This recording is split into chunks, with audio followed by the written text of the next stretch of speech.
Hello friends, welcome জানাচ্ছি আমার YouTube চ্যানেলে। সবাইকে চলে এসেছি আপনাদের জন্য আরও একটা নতুন ভিডিও নিয়ে। দেখুন, অন্নপূর্ণা যোজনা বা অন্নপূর্ণা ভাণ্ডার নিয়ে কিন্তু বর্তমানে শাসক দল অথবা যারা বিরোধী সবাই এক সুরে কিন্তু বিভিন্ন তারা কথা বলতে শুরু করে দিয়েছে। কারণ বর্তমানে হিসাব মতন অন্নপূর্ণা যোজনা বা অন্নপূর্ণা ভাণ্ডারের যে সমস্ত ভিডিওগুলো ফেসবুক থেকে ইউটিউবে চারদিকে ভাইরাল হচ্ছে, সোশ্যাল মিডিয়াতে ভাইরাল হচ্ছে, তার পরবর্তীতে আজকে রাজ্যের শাসক যারা রয়েছে বা রাজ্যের সরকার যারা রয়েছে তারা যেমন তার প্রতিশ্রুতি রাখার জন্য তারা বিভিন্ন পদক্ষেপ নিচ্ছে, অন্যদিকে যারা বিরোধীরা রয়েছে তারাও কিন্তু বক্তব্য বলতে ছাড়ছে না। যেমন এরকমই আজকে ধরতে গেলে অন্নপূর্ণা নিয়ে জোরদার ফাইট হয়েছে, কারণ আজকে ভার্বালি ফাইট হয়েছে।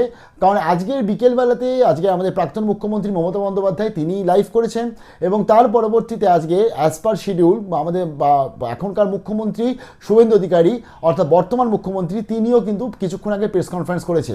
দুজনের বক্তব্যটাই এই ভিডিওটাতে শেয়ার করছি এবং আলটিমেটলি যে ভার্বাল স্পার্ট যেটা চলছে, ভার্বাল যে তর্ক বিতর্ক যেগুলো চলছে, এর থেকে একটা জিনিসই স্পষ্ট যে ফাইনালি কিন্তু অন্নপূর্ণা যোজনা বা অন্নপূর্ণা ভাণ্ডার সেই ব্যাপারটা সলিউশন হচ্ছে। কি বলেছেন দুজনের বক্তব্য শুনবো, বাট তার আগে এটাও জানিয়ে দিই, আজকে কিন্তু মুখ্যমন্ত্রী এটাও জানিয়ে দিয়েছে যে 4.5 লক্ষর ওপর আজকে অভিযোগ জমা পড়ে গেছে ক্লেম পোর্টালে গিয়ে। এই অভিযোগ মানে হচ্ছে সবাই অবজেকশন করেছে না, বাট ক্লেম করছে, অর্থাৎ যারা আজকে এই যে 3টে রুমের থেকে যাদের আজকে অবজেকশন এসছে বা 10,000 টাকার বেশি বলে অবজেকশন আসছে, মানে ফার্দার এনকোয়ারি আসছে, তার ফলে যারা মানুষরা যারা মহিলারা যারা রয়েছে তারা কিন্তু অবজেকশন করা শুরু করে দিয়েছে, অর্থাৎ যারা ক্লেম করা শুরু করে দিয়েছে। প্লাস অনেক অবজেকশনও আসছে এবং সেখানে তারা জানাচ্ছে যে এ যোগ্য নয়, বাট কেন কি করে টাকাটা পেলো। তবে এর পরবর্তী ডেটা আমাদের কাছে নিশ্চয়ই আসবে যে কতজন ক্লেম করলো এবং কতজন অবজেকশন জানালো। তাই আপনারা যদি এখন অবধি না ক্লেম করে থাকেন অতি অবশ্যই করে নিন। আমি ভিডিওটা পুরোটা শেয়ার করে দিচ্ছি, অর্থাৎ প্রাক্তন মুখ্যমন্ত্রী বর্তমান মুখ্যমন্ত্রী দুজনের বক্তব্যই বলছি এবং কী কী জানালো সেটাও জানাচ্ছি।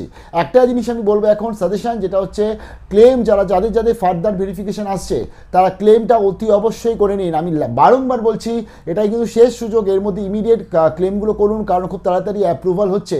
আন্ডার প্রসেসের কিচ্ছু করার দরকার নেই, রিজেক্টরাও কিন্তু ক্লেমটা অতি অবশ্যই করে দিন। এবং বাকি যারা অ্যাপ্রুভড হয়ে রয়েছে বা যারা আন্ডার প্রসেস তাদের কিচ্ছু দরকার নেই, তাদের কিন্তু জাস্ট ওই আমি যেটা বলেছিলাম যে কম্পিউটারে কিছু মানে এই অ্যাকচুয়ালি কিছু ব্যাপার রয়েছে, তার জন্য তাদেরগুলো খুব তাড়াতাড়ি অ্যাপ্রুভাল হয়ে যাবে। এগুলো আমি দুপুরে অলরেডি বলে দিয়েছি। তো চলুন দেখে নিচ্ছি প্রাক্তন মুখ্যমন্ত্রী বর্তমান মুখ্যমন্ত্রী যে ভার্বাল যে তাদের মধ্যে কথোপকথন, অর্থাৎ তাদের নিজেদের কথোপকথন, সেটাকে একসাথে দেখিয়ে দিচ্ছি আজটাকে। আমার মা বোনেরা যারা আমাদের ঘরের লক্ষ্মী, সরস্বতী, রোশনারা, জাহানারা, সতী, সাবিত্রী, সীতা, দময়ন্তী, বিদ্যাবতী, আজকে তাদের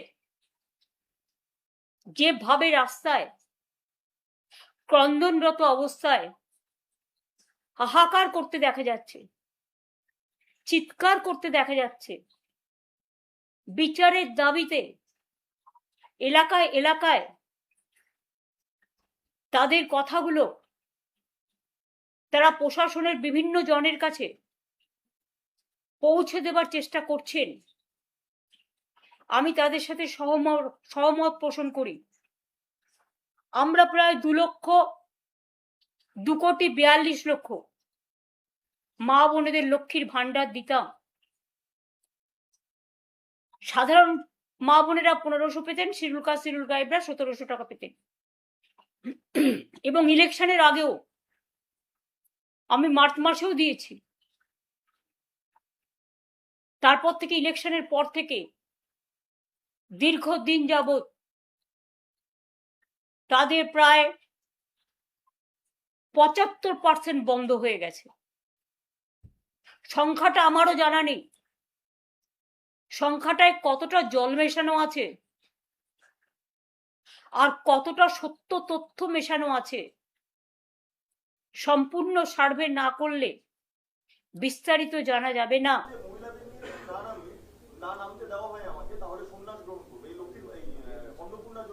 কি হয়েছে অন্নপূর্ণাতে? পাবেন, আস্তে আস্তে পাবেন, যারা যোগ্য পাবেন। এখন অবধি উনি তো আজকেও ধর্ম বর্ণ টর্ণ নয়, ধর্ম মানে কি ইঙ্গিত করেছেন এর আগে বলেছিলেন, আমি আছি বলে আছো, নইলে একটা কমিউনিটি 1 সেকেন্ডে শেষ করে দিবে। ইঙ্গিত তো পরিষ্কার। এখন অবধি ট্রান্সফার হয়ে গেছে টাকা 1,45,64,472 জনের অ্যাকাউন্টে।